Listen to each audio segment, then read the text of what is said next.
Well, the North Carolina Board of Trustees chair does not seem worried about getting left behind in the ACC, despite some recent action by the board that might suggest it will be tougher for the Tar Heels to leave than previously thought. Welcome into the channel. I am John Kurtz. Here on this channel, we talk college football, college basketball, and conference realignment, all from a Big 12 angle. Please consider subscribing if you have not. Live shows Wednesdays and Sundays. They are a blast. Fans from all conferences, all over the Big 12. It is a great time. Make sure you're tuned in for that.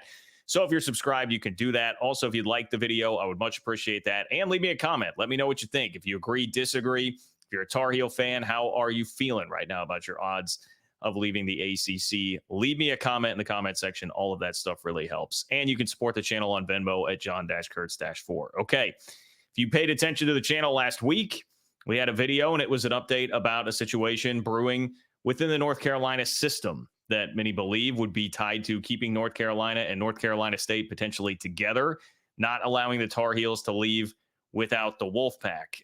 Here is what happened. I'm going to read to you from an article from WRAL in North Carolina. It says North Carolina or NC State won't be able to leave the ACC without approval from the UNC system president and its board of governors under a proposal to be considered by the board next week. Now, that was considered, and a committee approved it. It still needs to be approved by the board, but it took a step forward then since this article came out. The policy change would allow either the president or the board of governors to stop a conference change. It comes at a time when Florida State is challenging the conference in court. An initial draft of the policy change was first considered in October. It would have given the president the opportunity to weigh in. But now that has been upgraded. It's not just the opportunity to weigh in.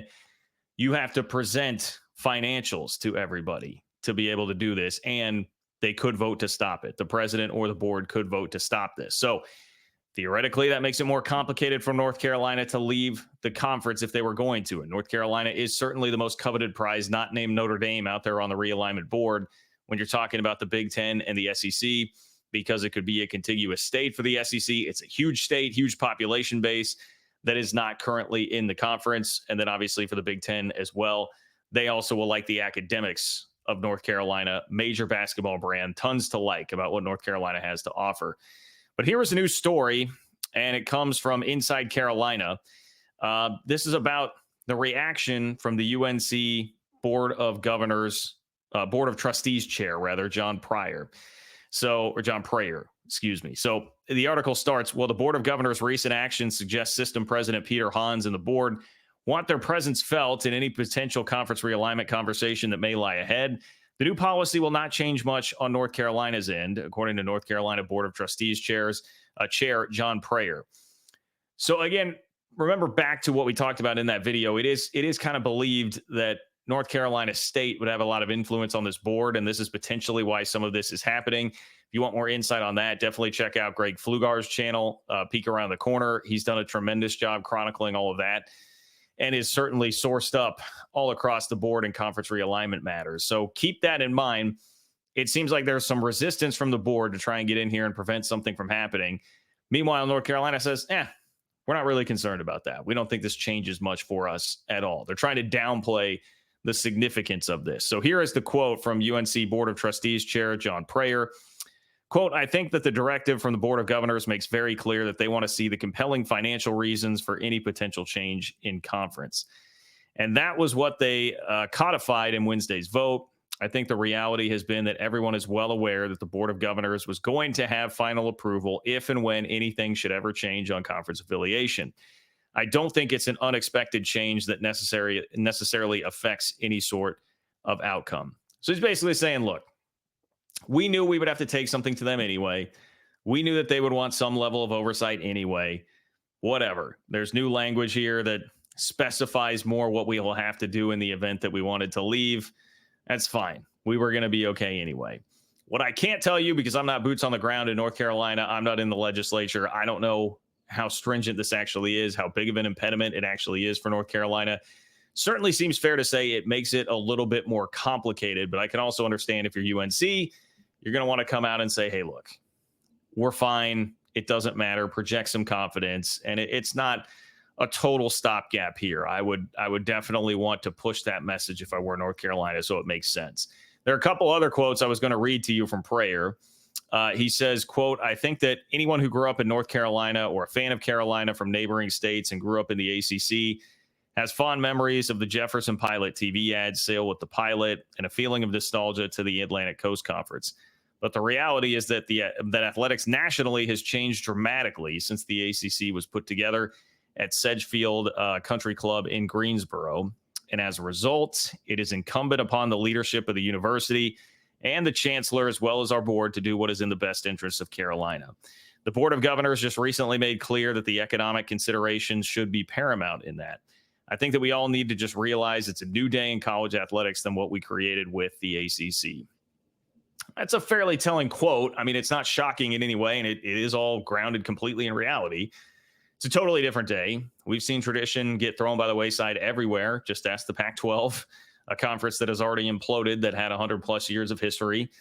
None of this stuff really matters anymore, and I think if you are somebody that's clinging to the history of that, it's beyond time to let go. I'm not telling you it's the right thing. It sucks for college athletics, but it's beyond time for everybody to let go, because that's not how anybody is going to be acting anymore. It's not going to be about tradition. It's going to be about survival and chasing the money and making sure that you're maximizing revenue and all of those sorts of things. North Carolina obviously falling in line with that here. So that quote makes total and complete sense to be coming from UNC, and to me seems to be a foreshadowing kind of quote, right? You're not going to be talking like that if you're not strongly considering leaving.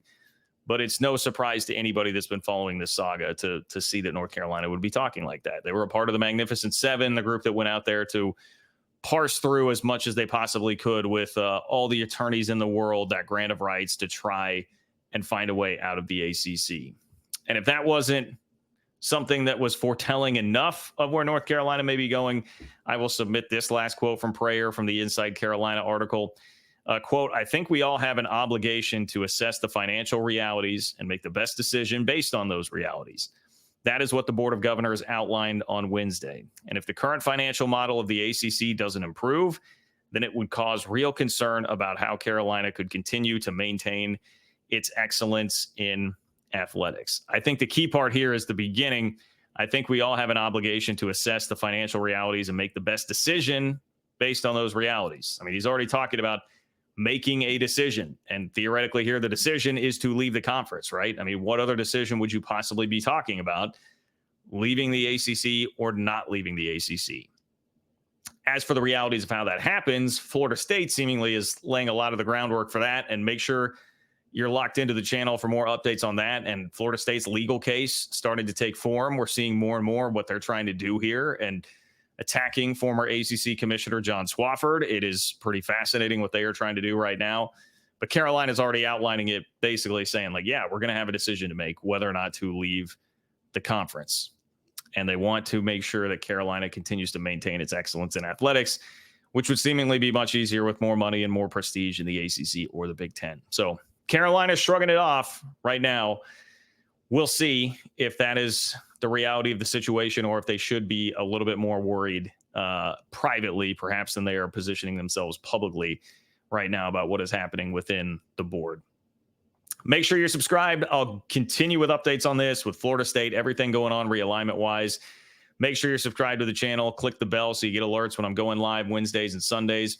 Please do like the video and leave me a comment. What do you think? Is anything off base here? Do you think the ACC survives? Is there any shot of that? Should Carolina be a little bit different in what they are saying publicly about this? Let me know in the comments. All of that helps. I appreciate you all. Thank you for being here. Take care, and I will talk to you soon.